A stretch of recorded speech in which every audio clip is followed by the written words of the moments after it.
Salutations à tous et bonne et heureuse année 2015. Merci de venir partager ce verre de lait bleu avec moi. Alors je vous aurais bien proposé de la bière corélienne, mais les lendemains de fête, l'alcool, d'ailleurs vous allez voir, je ne vais pas arrêter de bafouiller, c'est affreux. Alors comme vous pouvez le constater, à Dark News on fait la fête, et c'est un peu normal. Cette année 2015 sera ni plus ni moins que la plus grosse année pour tous les fans de la saga. Alors je vais vous donner un tout petit échantillon de ce qui va se passer cette année 2015, en commençant par le plus évident, là j'apprends rien à personne. L'épisode 7, le réveil de la force, devrait sortir le 18 décembre. Alors ça c'est une bonne nouvelle, on va enfin revoir cette saga sur grand écran.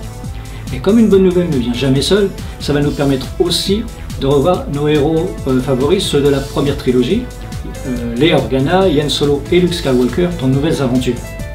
Alors j'espère juste, en ce qui me concerne, c'est pas du goût de tout le monde, mais en ce qui me concerne, j'espère que cet épisode 7 réalisé par J.J. Abrams ne souffrira pas du syndrome Spock dans Star Trek.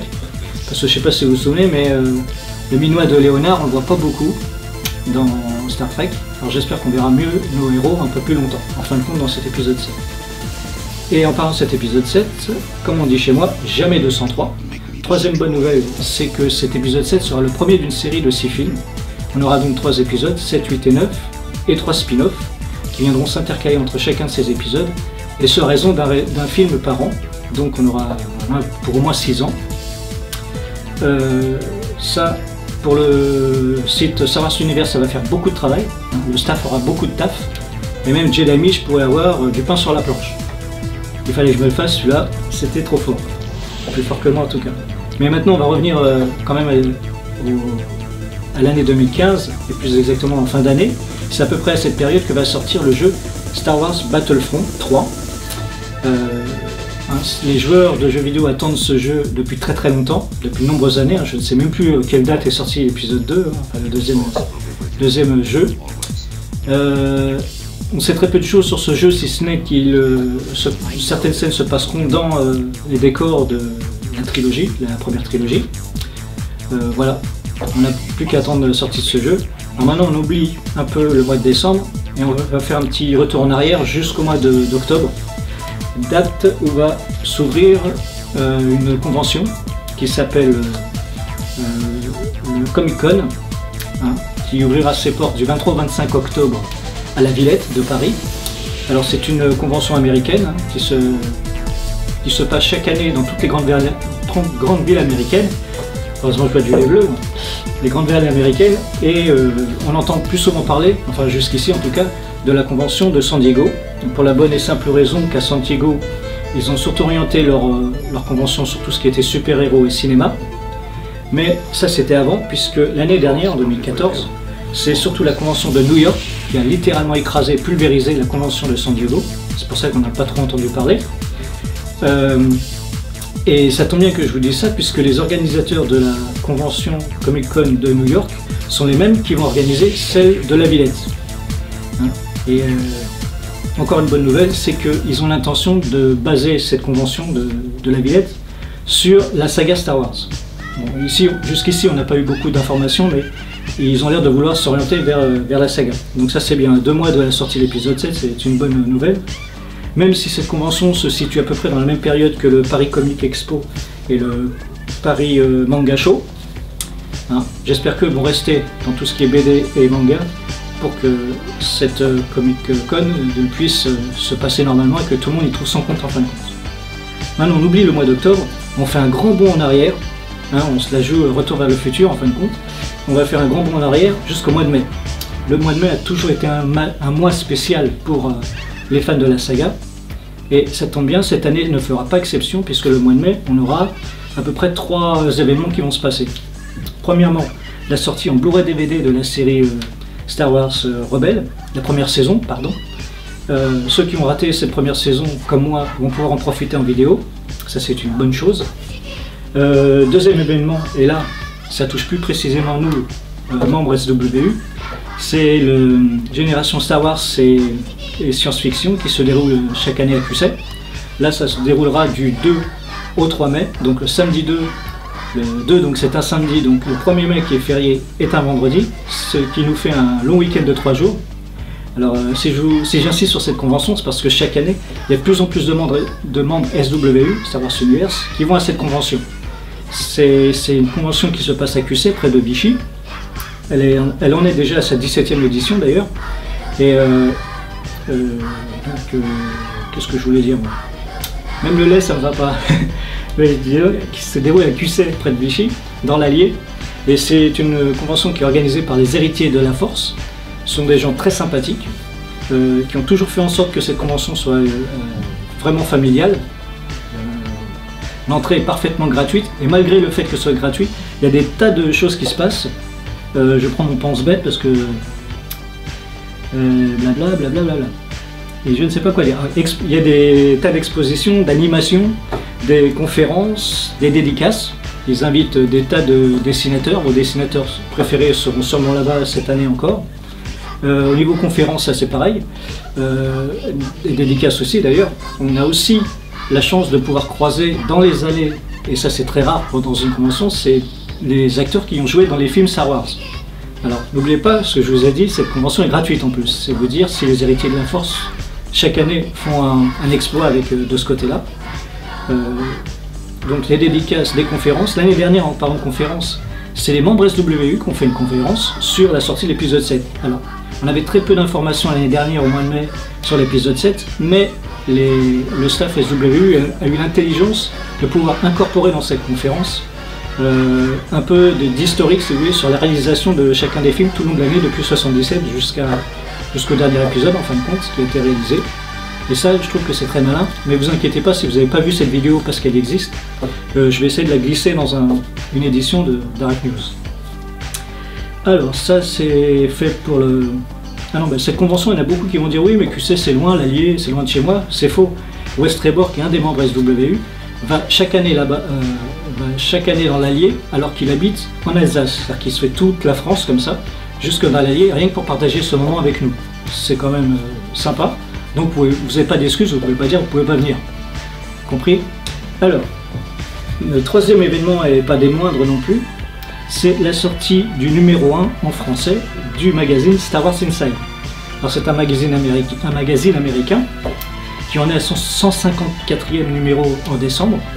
Alors là, c'est un autre exploit, c'est carrément l'éditeur Panini qui nous fait ce cadeau, il sera un petit peu payant mais quand même, de nous traduire ce magazine et de le faire importer jusqu'en France. Alors c'est un magazine qui aura 96 pages environ. On y retrouvera bien sûr d'anciens articles, des anciens numéros Star Wars Inside américains traduits en français, des articles plus actuels, et puis bien sûr des articles qui nous concerneront nous plus précisément, maître de l'Hexagone, seigneur de l'Hexagone je veux dire. Voilà, donc on attend aussi ce magazine avec impatience. Panini, donc l'éditeur, ne se contentera pas de sortir ce magazine, ils sortiront aussi des BD, et voilà. Que dire d'autre? C'est tout ce que j'avais à dire. Il y a bien sûr d'autres événements, là je vous conseille d'aller sur le site Star Wars Universe pour voir s'il y a d'autres conférences, soleil bleu me sort par le nez, d'autres conférences concernant cette année 2015, et Data News aussi, enfin bref, voilà. Alors d'ici là, bien sûr, vous allez me dire, oui mais qu'est-ce qu'on fait en attendant? Eh bien, l'avantage avec Star Wars Universe, c'est qu'on commence à avoir une certaine notoriété au niveau des médias télévisuels. L'année dernière, en 2014, Canal+ et M6 ont fait appel aux membres SWU pour des interviews, et cette année, on y a encore droit. C'est carrément votre serviteur qui s'est plié en quatre pour le site Star Wars Universe pour avoir cette interview sur BFM TV. Voilà. Alors que vous soyez de Belgique, du Canada ou d'une galaxie lointaine, vous avez envie de regarder ces images, et bien il n'y a pas de problème, elles sont là tout de suite maintenant pour vous. 2015 sera marqué par une guerre. The dark side. La guerre des étoiles, le réveil de la force, 7e épisode de la saga.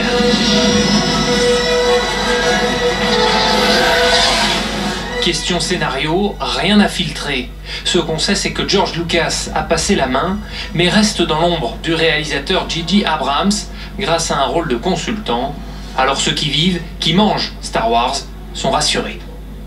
J.J. Abrams l'a toujours dit, il est assez fan de ses films, c'est un grand fan des films, donc on a confiance en lui pour garder un peu l'esprit de la saga. Il a utilisé des techniques qui avaient été employées dans la première trilogie, tourner dans des décors naturels, tourner avec des maquettes aussi. Autrement dit, faire du neuf, avec du vieux. Voilà, je pourrais dire que cette édition est terminée, mais non. Parce que comme vous pouvez le constater, cette interview a été très courte. Enfin, c'est pas l'interview qui a été courte, c'est le passage de cette interview était très court. 3 phrases, c'est pas suffisant, ça a duré quelques secondes, alors que cette interview a duré 27 minutes. Et à Darek News, oui je dis bien, on est un peu foufou et on va vous offrir en exclusivité, non pas les 27 minutes parce qu'il ne faut pas exagérer non plus, mais un petit extrait des coulisses de cette interview. Et puis voilà, j'ai assez discuté. Regardez ces images. Les reporters de BFM TV voulaient m'interroger sur l'affaire Star Wars épisode 7. J'aurais dit que je ne parlerais pas sans la présence d'un avocat. Alors du coup, ils m'ont refilé un avocat. Nommé l'office. Ouais. Détends. Je suis vachement tendu. Mais non. Faut pas, hein. On peut refaire, il y a assez de pellicule. Faites-vous approcher de moi si vous voulez bien. Faites comme chez vous. Alors, rapprochez-vous. Voilà, on discute encore une fois normalement. De toute façon, la sortie d'un Star Wars, c'est un événement planétaire, quoi qu'il arrive. Ah oui, absolument, oui. Oui, vu on empêche des gens de rentrer. Ah mince. Surtout le patron en plus. Surtout le patron, il va falloir reprendre. Bonjour. Bonjour. Salut, tu vas bien? Maxime bonjour, de BFM, enchanté. Bonjour. Le monsieur veut pas rentrer, non? On s'adresse à des gens qui sont pas spécialistes de Star Wars, qui ne connaissent pas forcément, quand vous dites l'empereur, ça veut dire qu'il y a des personnages qui réapparaissent, c'est ça que vous voulez dire? Oui, absolument. L'épisode 7 va certainement faire un lien avec la première trilogie, puisqu'on retrouve les anciens personnages qu'on voyait dans l'épisode 4, 5 et 6, et ils vont être accompagnés donc, de nouveaux héros. Donc le fait que ce soit un nouveau réalisateur qui n'est pas le fondateur par rapport au premier, qu'est-ce que ça change? Qu'est-ce que ça peut changer? Disons qu'au début on a eu un petit peu peur, ça fait un peu peur. Finalement on est rassuré du fait que George Lucas a écrit les premiers scripts de l'épisode 7, 8 et 9. Il reste aussi consultant donc, sur les prochaines productions. Et J.J. Abrams l'a toujours dit, il est assez fan de ses films, c'est un grand fan des films, donc on a confiance en lui pour garder un peu l'esprit de la saga. On le voit d'ailleurs à travers peu de choses que l'on sait sur l'épisode 7. Il a utilisé des techniques qui avaient été employées dans la première trilogie, tourner dans des décors naturels, tourner avec des maquettes aussi, ce qui n'existait plus dans la trilogie épisode 1, 2 et 3, en majorité en tout cas. Utiliser des maquettes, des vaisseaux grandeur nature intégrés dans les décors, des aliens en chair et en os, qui avait un petit peu disparu, et à partir de là on voit bien que J.J. Abrams s'applique à faire quelque chose. Le 7, c'est pas que novateur, c'est un peu un petit clin d'œil, c'est un peu à l'ancienne quoi, quelque part. Absolument, oui. C'est censé être une continuité aussi à l'épisode 4, 5 et 6. Donc je trouve que graphiquement c'est très intelligent d'avoir fait de cette manière-là, de recommencer à utiliser les techniques qui avaient été utilisées pour la première trilogie 4, 5 et 6. Ça, vous le savez parce qu'il l'a dit, J.J. Abrams, il n'y a pas de surprise par rapport à ça. On a vu fuiter quelques images sur internet, on voit très clairement, quelqu'un a pris une vidéo d'avion, on voit très clairement qu'il utilise un décor réel et qu'il y a des vaisseaux ont vraiment été construits dans ce décor. C'est pas des incrustations numériques, d'une part. Et on a vu une vidéo de J.J. Abrams d'ailleurs qui a été utilisée, je ne sais plus pour quel événement, où on le voit dans le décor, dans le désert, avec un personnage animé par un acteur à l'intérieur.